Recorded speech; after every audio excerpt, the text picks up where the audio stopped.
Hello, today we're going to look at our advisory course inside of Schoology and look at some of the preloaded course materials that have been provided by the division and what we need to do with those. So the first thing you'll notice inside of your courses, you'll have one that has your advisory and the grade that you are in charge of. So this is another teacher's that I'm borrowing, but they all look pretty much the same inside.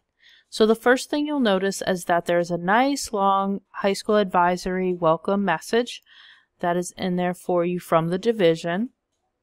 This is going to talk you through everything that I'm going to go over with you today. So if you need to go back and look at this, you can.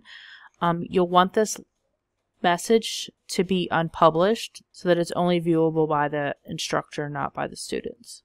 If you scroll all the way to the bottom, you'll notice 9th, 10th, 11th and 12th grade advisory are all inside of this folder. It's all provided for everyone just in case you were to have to teach another advisory, or 9th and 10th grade were doing a joint advisory, you would be able to see the materials for all, but really just whatever grade level you're teaching is what you need to have published. This particular teacher is in charge of 9th grade advisory, so we have 9th grade is published and 10th, 11th, and 12th grade is unpublished. It will note that by it saying unpublished and that it is slightly grayed out in comparison to the 9th grade that we do have published. Something else you might want to think about doing, and this is just for your convenience, it's not going to affect the students. This welcome message is quite long. The students won't see it, but it makes a lot of scrolling for me when I'm going past it. I'm going to take my 9th grade folder that I'm going to be using with my students and move it to the top. They'll see it at the top, but I want it there just for my own convenience. Clicking on that grade level inside of the first layer, we have academic and career planning folder, and we also have a school choice advisory session. This school choice advisory session are some optional advisories created by the division, but these are optional. So if during a choice session you wanted to look through these and use one of them, they are there, but again, it does say choice. They are not mandatory to use at all. These academic career and career planning advisory sessions, these are the mandatory sessions per grade level. So inside of that folder, let me go back one more first. Inside of here, we want this first folder, the ones that has the mandatory, to be published, and we want the one that says choice to be unpublished. So I'm going to come down here and unpublish this one. Am I sure? Yes, I am. So now the second folder is grayed out and the first folder won't be. Schoology doesn't always auto refresh, so sometimes we have to hit that refresh button at the top. But now I can see that this is unpublished and the top one is published. So right now the students would see the 9th grade folder, and when they click on that, they'll see the academic and career planning session folder. Inside of here are the 6 mandatory lessons from the division. Depending on what your advisory group has decided to do, you'll be doing 1 or 2 of these per advisory session on the dates that are provided by your school and that grade level chair for that group. So anything that you're not doing at that time, you'll want to be unpublished so that the kids don't have access to all those materials at the same time. So I'm going to go through and I'm going to unpublish 3, 4, 5, and 6 for this particular teacher. And then if I just hit refresh, I can make sure they're unpublished and published where I want. So I right now have on day 1 and day 2, and I have days 3, 4, 5, and 6 all unpublished. Your group may decide that you're only doing day 1. Then you would make sure day 2 is unpublished. Please refer back to your lead as to which ones you are doing on which dates. Right now, those 2 folders are all the students can see. I'm going to go into day 1 and talk to you a little bit about what's inside of there. This first lesson, there's some teacher materials. You'll want to look through this, but you want it to stay unpublished so that your students don't have access to it. You also have a few optional tools up here you can use. There's some direct talking points for gathering trust. You can choose to have these on or off depending on whether you're going to do these points or not. There are some discussion boards here. Maybe just think about doing one of these, but as a group you can decide if you're doing any of these. I'm not going to do the share poem in mine, so I'm going to unpublish that. I do, however, want to leave this advisory parking lot on. I think it's a good discussion board so that if students have questions pertaining to this, that they can post them. A nice add-on to this is if I'm going to have posting on a discussion board, turning on moderation for this course so that I see the comments before they go on. That's optional. I'm choosing to do it for mine. So I'm going to click on the 9th grade advisory folder, academic and career planning, day 1. Here's my day 1. I've unpublished the teacher materials and the 2 points that I'm not going to be using. I'm keeping the parking lot on. I think it's a good tool. Advisory news is optional as to whether you want to share that with them. I think in the first few lessons, you're doing more bonding with your students and getting to know them. So I don't know that I'm going to have time for that, and I'm going to unpublish that as well. And then you definitely want to have this student folder. This is the mandatory part that they have to do. So the student folder needs to be published. So I'm going to refresh, and I have everything unpublished for students except for the discussion board and the student folder. So those are the only things they'll see on their side. I'm going to click on the student folder. This is what I'm going through with you just so that you have an idea of what is in here. You're going to want to prep this for each day that you're teaching. The students will click on the first one, and you're going to kind of talk through this together. Maybe you keep it on your Promethean or your Smartboard, and then the students have it on theirs. You have the profile of a graduate that you can show them and share. What is advisory, what advisory isn't. Students do need to take this survey, this Google form down here at the bottom. So everyone will have their own copy. Mine has mine, but once they're signed into theirs, it'll be their copy. They'll go through. It's relatively quick. What school are you at? What grade are you in? A couple of questions about advisory. You want to make sure they go all the way to the bottom and click submit once they have completed the form. Once you're done with this page, they just need to hit next. This next part is just a video. Unless your students all have headsets, headphones, you'll probably just want to have it playing in the front of the room, and then everyone watch it on one screen. If you don't have a smartboard in your room for some reason, then the students can watch it individually. They all have a record of it. So they're just going to watch this video, and you're going to get ready to have them create a portfolio inside of Schoology. When they're finished, they're going to click next. This next part is where they're going to be creating their portfolio. So the directions for them are here. They're going to be posting in your own words and with evidence from your own experience. Select and define your strongest attributes. They're going to do this.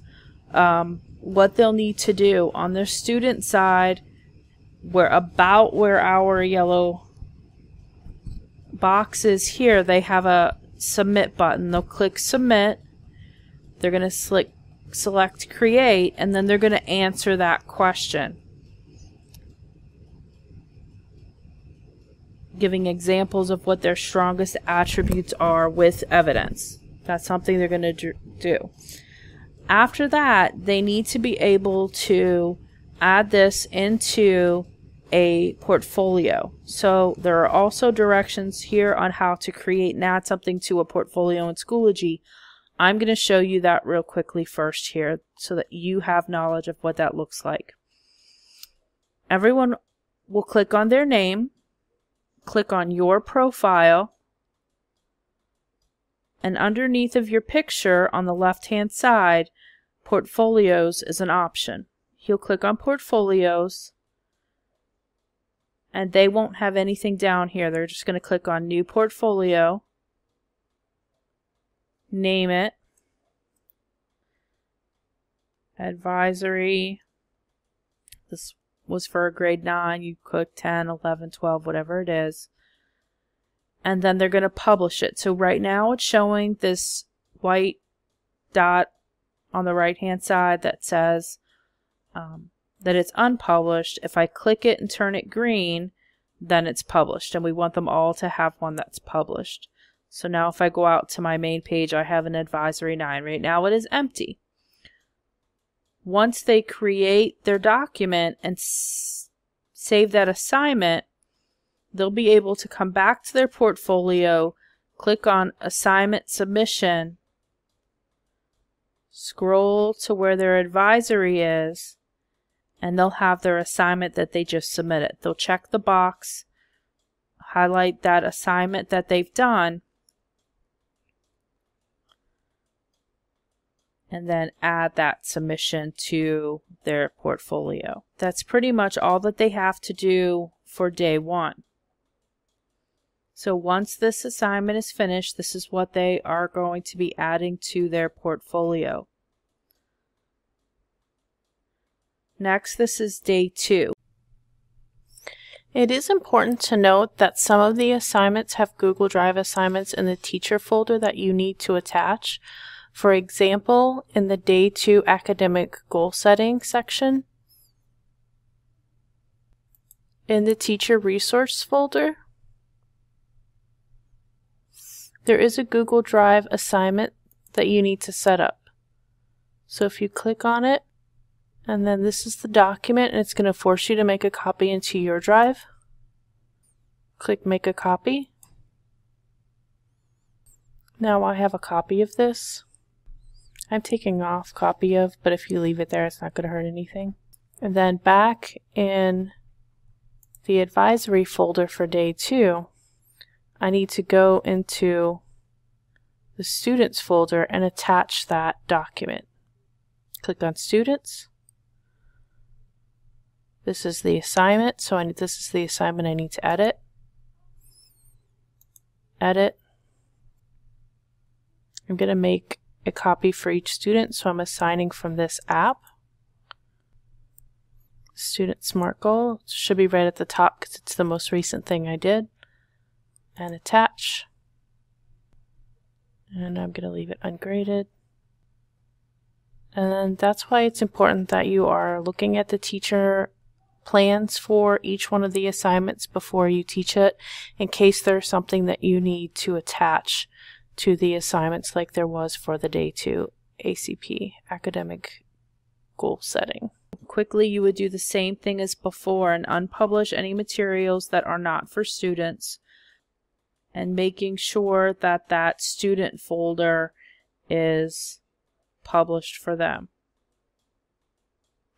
This is pretty quick. He'll go over what a SMART goal is, what it looks like to make a SMART goal with the students. The students then are getting this assignment to create their own SMART goal. So they'll click over here where our yellow box is. They have one that says Submit. They'll click on Submit, and they are going to create their own SMART goal of something that they want to be able to reach this year. Once that is submitted, this will also be added into the portfolio. So back in their portfolio, they would add that assignment as well to their portfolio section. So by the end of day 2, inside of this advisory portfolio, they'll have the 2 assignments that they created inside of their portfolio. Why have them move these assignments to their portfolio? The main reason we want to have them add these assignments to this portfolio. First assignment was what are some positive attributes about themselves. The second one was their SMART goal for the year of what they want to accomplish. By adding them to this portfolio, portfolios are outside of Schoology courses, so anyone who has contact with that student has the ability to go into that published portfolio for that student and access that SMART goal and see it. So if a guidance counselor wants to see what that child's goal was while they're having a discussion, the advisor, guidance counselor, can go into that portfolio. If one of my students is having a rough time and we sit down to have a conversation and we start talking about the goals that they have for the year, I can pull up her Schoology portfolio, go into advisory, and see what goal they made for that year. And all teachers will have access to that so that we have that in writing in front of us of what the students want their goals to be. So we do want them to take this seriously and put them in here so that all teachers have this point of reference for students. As a teacher, if I want to go in and find one of my students' advisory folders so that I can see what they have in there, if I go to this magnifying glass and I type in my student's name, we're going to pretend like Bridget is one of my students. I can come down and go to her portfolios, and now I see her academic and career planning, her advisory portfolio. I can come in and see, oh, here's her SMART goal. Click on her SMART goal and see what she has in there and see what she has as her SMART goal, so we can reflect on that together and determine if she's on the right path for that or if we need to make some adjustments in her course in order to achieve that. So that's kind of the point of the portfolio and how all teachers can access that portfolio for their students and it really be a usable, practical tool.